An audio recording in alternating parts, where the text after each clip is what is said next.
الحمد لله رب العالمين وأشهد أن لا إله إلا الله وحده لا شريك له ولي الصالحين وأشهد أن سيدنا ونبينا محمدا عبد الله ورسوله الصادق الأمين اللهم صل وسلم وبارك على سيدنا محمد وعلى آله وصحبه ومن تبعهم بإحسان إلى يوم الدين سبحانك لا علم لنا إلا ما علمتنا إنك أنت العليم الحكيم Alhamdulillah wa syukurillah atas segala kemudahan yang diberikan oleh Allah Subhanahu wa taala, atas segala nikmat yang terbesar, nikmat Islam iman. Mudah-mudahan senantiasa istiqamah Islam iman sampai akhir hayat. Nikmat sihat wal afiat, nikmat umur, sampai saat ini kita boleh dalam sisa umur kita menambah iman, menambah takwa, menambah amal salih, mengisi tabungan-tabungan kita di akhirat. Karena tabungan itu dua. Ada tabungan dunia, boleh berguna, boleh tidak berguna.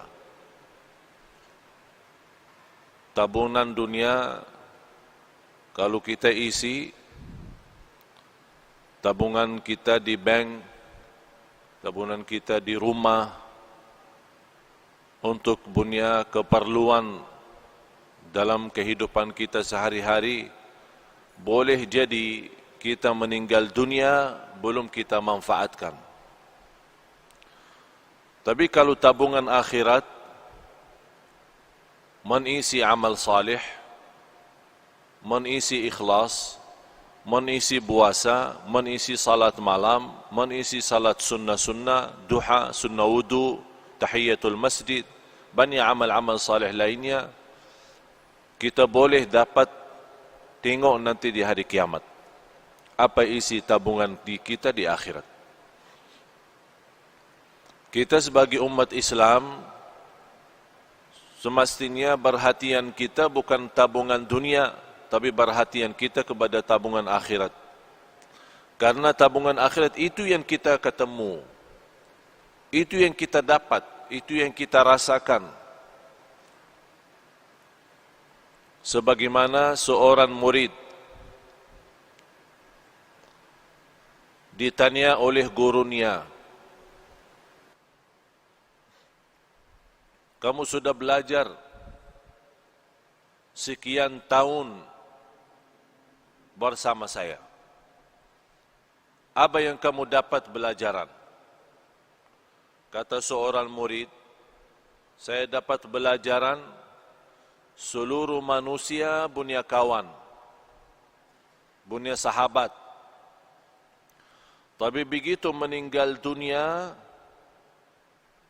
itu sahabat tidak boleh ikut, pisah.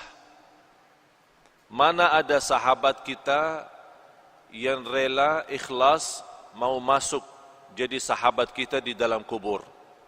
Tidak ada. Biarpun sahabat rapat, sahabat akrab, kalau kita sudah masuk kubur, dia minta izin, maaf, saya tidak boleh ikut, pisah. Kata murid ini kepada gurunya, saya mendapatkan pelajaran kalau manusia mengambil sahabat akrab, tapi begitu masuk kubur dia boleh pisah, saya jadikan amal salih adalah sahabatku. Saya jadikan amal salih adalah temanku. Saya jadikan amal salih adalah akrab dan rapat samaku.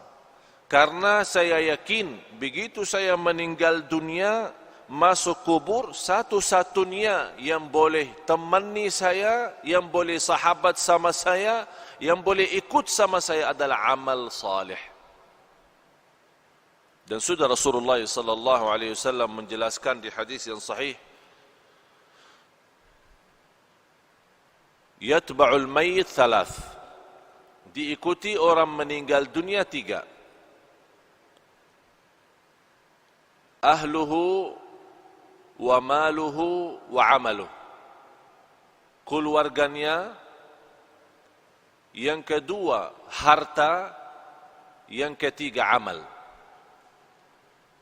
Kalau orang sudah mayat, mau dihantar ke kubur, mau dimakamkan, mau dikuburkan, diikuti 3.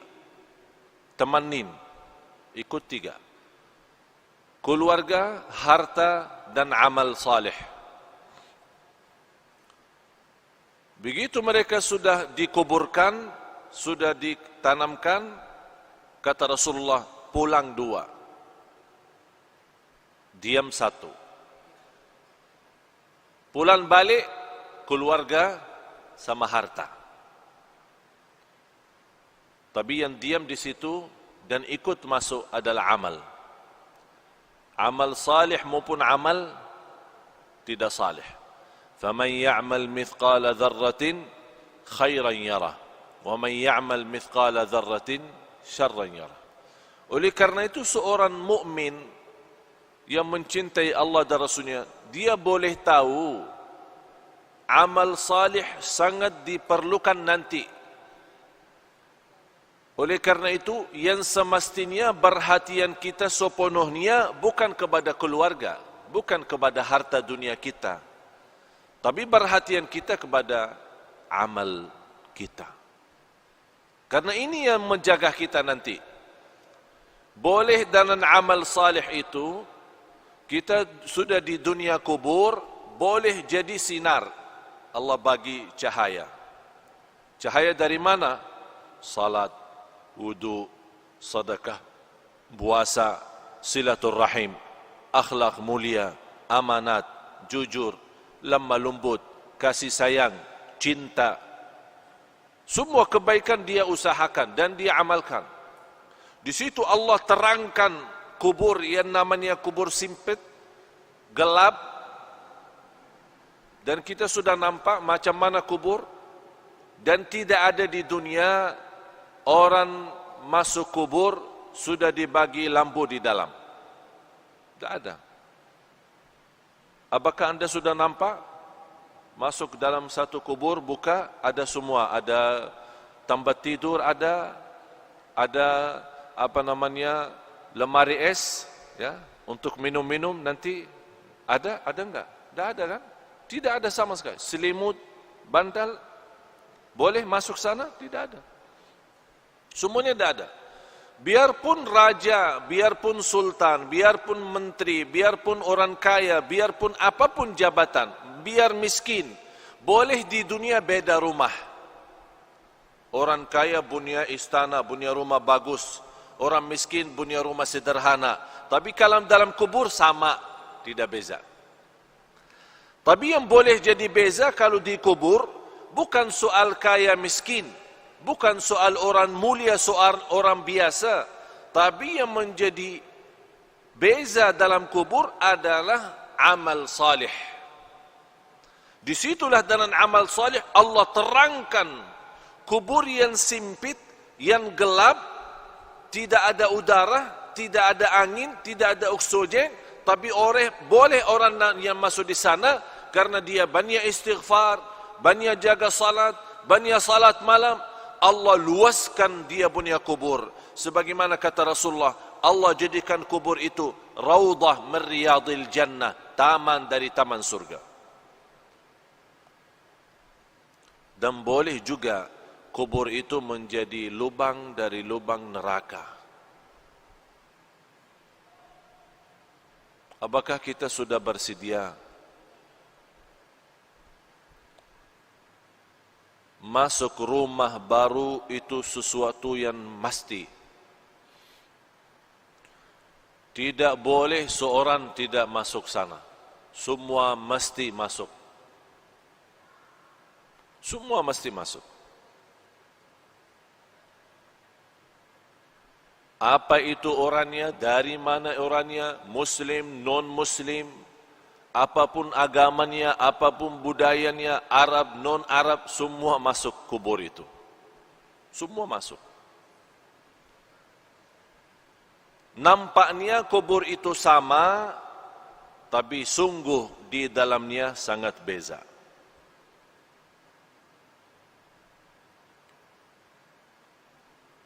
Kemarin ada seorang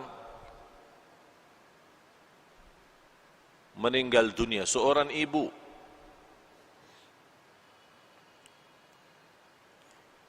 Keluarga menceritakan sekian tahun sudah meninggal dunia. Ada satu projek dari pemerintah mau buat jalan di situ. Jadi semua makam-makam kuburan yang ada di situ mesti dipindah. Pas mereka dikubur seorang ibu yang sudah meninggal dunia sekian tahun, dibongkar kubur, dibuka, dicium harumnya macam harum misk. Semua orang yang datang bekerja merasa harumnya luar biasa. Harumnya membuat hati tenang. Harumnya yang tidak pernah kita dapat di dunia.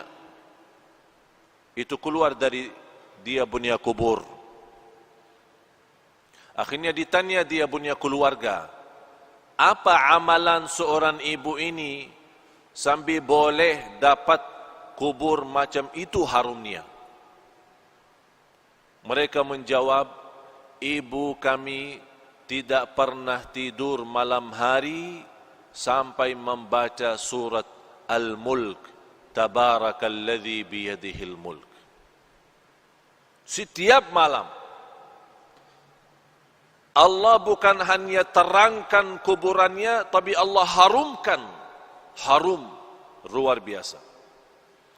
Dan itulah kata Rasulullah sallallahu alaihi wasallam, 30 ayat, 30 ayatan syafa'at li sahibiha, 30 ayat yang membantu, yang menolong seorang masuk kubur, diselamatkan oleh Allah dari siksa kubur. Apa itu 30 ayat? Tabarakalladzi biyadihil mulk. Dan ini juga menjadi sunnah Nabi kita, Nabi Muhammad sallallahu alaihi wasallam.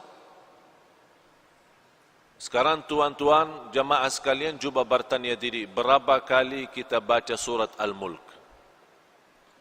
Ini bahan suratul Mulk 30 ayat, kalau kita duduk tidak lebih dari 15 minit, 20 minit.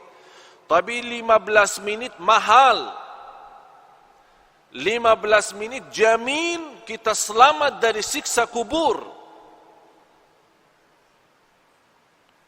Tapi banyak manusia yang lalai. 15 minit boleh kita selamat di alam kubur, tapi kita lalai, sepertinya kita sudah siap disiksa di kubur, bukan diselamatkan. Na'udzubillah. Oleh karena itu, tuan-tuan jamaah sekalian yang dimuliakan Allah Subhanahu wa taala, dirahmati Allah sekalian, baca surat Al-Mulk. Niat kita diselamatkan oleh Allah dari siksa kubur. Diselamatkan oleh Allah dari kubur, lubang dari lubang neraka. Menetapkan hati kita saat ditanya oleh mungkar nakir, kita boleh pandai jawab. Ini semua barakah surat Tabarak. Tabarakalladzi biyadihil mulk wa huwa ala kulli syai'in qadir, alladzi khalaqal mauta wal hayata. Allah menciptakan mati dan hidup, liyabluwakum ayyukum ahsanu amala. Diuji kalian siapa di antara kamu yang sebaik-baik amalan. Yang saya herankan, umat Islam yang segitu indahnya Islam, segitu mudah amal salih, tapi banyak yang malas. malas alasan sibuk, malas alasan hawa nafsu, malas alasan dunia, syahwat, harta, anak, keluarga. Kalau sudah masuk di dunia kubur, baru dia nampak hakikah berlaku dan perbuatannya. Di situ dia bercakap, ya Allah, kurbankan semua keluarga saya siap. Saya ikhlaskan semua jadi kurban. Orang tua saya, istri saya, anak saya, cucu saya, harta saya, semua masuk neraka. Tapi ya Allah, saya mau selamat sendiri. Itu berkata orang kalau sudah masuk di sana, dia akan nyesal, dia akan sedih. Tapi tidak ada guna kalau sudah nyesal di dalam sana. Tidak ada guna. Sekarang nyesal ada guna. Kalau nyesal merubah kehidupan kita menjadi lebih baik. Kalau kita sedih menjadi orang segera taubatan nasuha, mengisi amal salih, mengisi taqwa dan mengisi apa yang diridai Allah Subhanahu wa taala. Baru akan terwujud saat kita menghadapi kematian. Ya ayyatuhan nafsul mutmainnah, irji'i ila rabbiki radiyatan mardiyah. Ini sebuah penghargaan yang luar biasa istimewa dari Allah. Ini Allah panggil, hei jiwa yang tenang, sini, jangan takut, jangan khawatir. Allah sambut, Allah jumput, Allah muliakan orang-orang yang berjuang dalam kehidupannya karena Allah, dan dia wujudkan, qul inna salati wa nusuki wa mahyaya wa mamati lillahi rabbil alamin. Dia wujud hidupku, matiku karena Allah. Di situ nanti di akhir hayat Allah jaminkan husnul khatimah. Tuan-tuan jemaah sekalian, sisa umur kita tidak ada yang boleh tahu. Sudah saya silaturrahim kali ini yang ke-7. 7 atau yang ke-8? Kurang, yang ke-7. Saya sudah ke-7 kali ke Malaysia. Allah izinkan bersilaturrahim. Semalam alhamdulillah dengan izin Allah kita kasih di salah masjid di Putrajaya. Alhamdulillah dalam kesempatan ini kita boleh isi di sini. Dan di tempat ini sudah 3 kali ya. 3 kali atau 4 kali. Tujuan kami yang saya sudah 7 kali tidak pernah terbayang boleh 7 kali ke Malaysia. Karena setiap malam mesti saya siap mati. Dan saya nawaitu kalau Allah masih izinkan punya umur lagi, insyaAllah akan berjuang hidupku, matiku lillah. Saya punya istri, punya anak, boleh jumpa setiap 4 bulan 1 kali. 4 bulan baru boleh jumpa istri. Karena kenapa? Habis banyak waktu untuk umat, untuk dakwah. Bagaimana tuan-tuan diselamatkan oleh Allah dunia dan akhirat. Bukan hanya dunia. Ini dunia kecil. Dunia kecil. Boleh jadi kaya di dunia tapi sebentar. Boleh nikmat sebentar. Punya jabatan sebentar, semua mau habis. Apapun kekuasaan, keturunan, kebahagiaan, harta, bisnis, usaha, semua itu boleh anda dapat tapi sebentar. Yang harus menjadi nilai bagi kita akhirat. Akhirat. Bal tu'thiruna al-hayata ad-dunya wal akhiratu khairun wa abqa. Hidup di akhirat itu jauh lebih indah, jauh lebih lama. Tidak ada sebentar kalau akhirat, selama-lamanya. Sekarang saya bertanya, mau hidup di dunia senang sebentar tapi di akhirat susah selama-lamanya. Boleh? Boleh tidak? Senang dunia, senang, sehat, afiat, semua bagus, rumah bagus, kereta bagus, istri cantik, anak banyak, harta di mana-mana, usaha, bisnis, haji, umrah setiap tahun. Alhamdulillah diberikan banyak kemudahan. Senang sebentar. Tapi di akhirat susah selama-lamanya. Boleh? Mau? Hah? Siap? Macam mana kalau kita susah sebentar di dunia, tapi senang selama-lamanya? Boleh tidak? Boleh. Tapi kalau jawab mudah, saya sekarang bagi soal, tuan-tuan jawab itu mudah, tapi amalkan susah. Menamalkan susah, mempraktik susah. Semua berkata, lebih bagus susah sebentar dunia, tapi selama-lamanya senang. Lebih bagus lagi senang dunia, senang akhirat.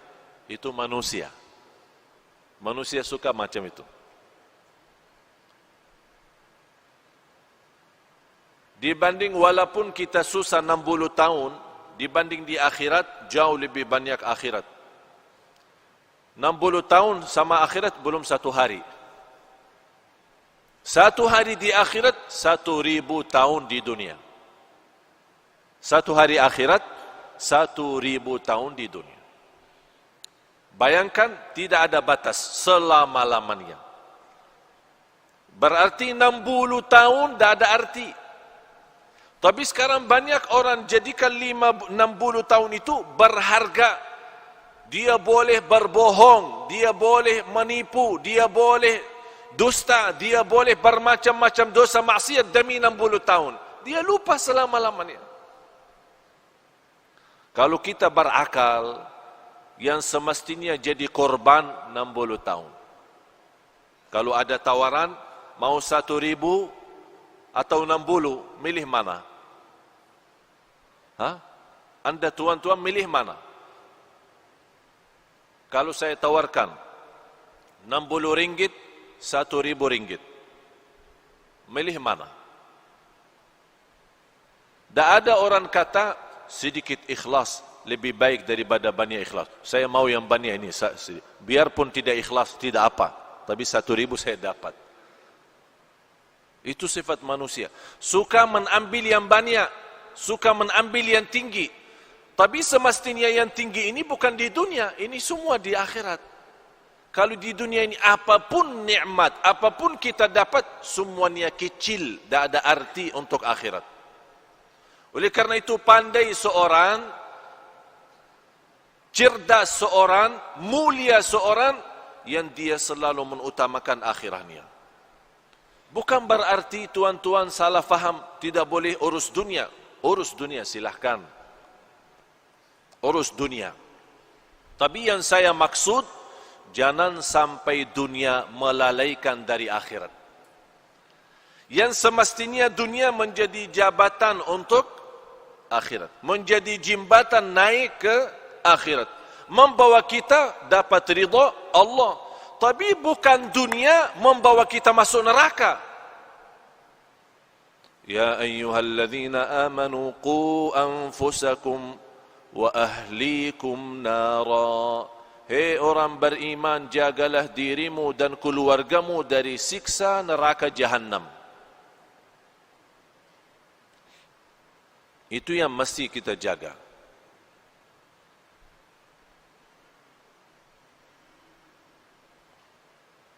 Tapi kalau kita nampak umat Islam sepertinya umat Islam senang hidup di dunia.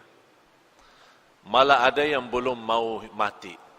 Kalau boleh dibagi tawaran tidak boleh mati, senang manusia, mau. Sekarang saya bagi pertanyaan tuan-tuan. Mau mati tidak? Yang mau mati angkatan. Saya mau bagi daftar ini. Ada buku tulis, saya mau semua nama-nama mau mati, saya bagi siap mati.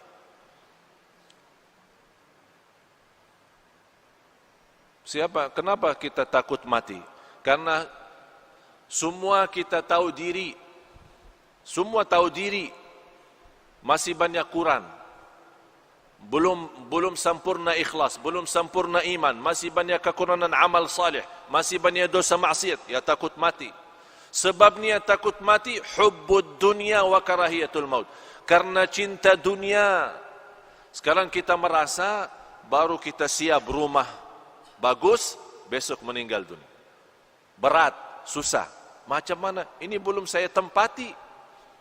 Saya kemarin satu kawan, dia undang saya ke rumah, dia punya rumah bagus besar. Baru jadi, dia bawa acara syukuran. Baru satu kali. Sebelum acara syukuran, yang punya rumah dia bawa saya tengok. Bagaimana mewah, bagus. Sudah berapa milion habis. Saya bercakap, ini bagus rumah, tapi lebih bagus rumah surga. Kalau Tuhan dan nilai harga rumah ini bangun masjid, itu dapat nanti di akhirat. Kalau ini rumah, Tuhan sudah siap, belum tentu nikmat. Abah jawab, InsyaAllah kalau ada rezeki saya bikin masjid lagi. Dia sudah bikin rumah bagus, mewah, mahal, jutaan habis. Dia masih berkata, kalau ada rezeki, InsyaAllah saya bikin masjid lagi. Saya cakap, tidak perlu tunggu rezeki. Tuhan sudah ada rezeki, itu saja cukup untuk masjid. Abah jawab, yang saya ada, saya simpan untuk keluarga. Kenapa Tuhan? Takut miskin. Kalau ini habis, tak ada lagi ya, miskin. Yang jadikan dulu dari miskin jadi kaya siapa? Allah. Allah juga boleh kaya jadi miskin. Orang fikir sekarang boleh tahan kaya karena simpan harta. Itu pemahaman yang keliru, salah, bodoh manusia. Dia belum tahu boleh simpan tapi Allah hancurkan. Kun fayakun, habis. Besok acara syukuran, diundang banyak tamu, semua hadir, dari mana-mana datang. Saya sendiri juga datang. Sampai rumah, ada semua keluarga. Tuan rumah tidak ada. Tuan rumah yang punya hajat tidak ada. Dia punya anak keluarga ada. Abah Jakab, saya bertanya, mana ayahmu? Ayah saya lagi berjalanan menuju ke sini. Membawa tamu istimewa. Dia punya tamu besar lah. Dalam perjalanan kita tunggu-tunggu, saya terima telepon, dia punya orang tua dalam perjalanan meninggal dunia. Sekarang rumah bagi keluarga jadi sial. Tidak boleh ada masuk. Sekarang rumah kosong. Itulah hidup di dunia, tidak ada arti. Oleh karena itu tuan-tuan, mesti kita fikir serius. Hidup di dunia ini tidak jamin sisa berapa. Sekarang boleh jumpa, saya sudah 7 kali ke Malaysia. Boleh 7 kali ini terakhir. Mudah-mudahan kita jumpa di surga Allah Subhanahu Wa Taala. Tapi harus kita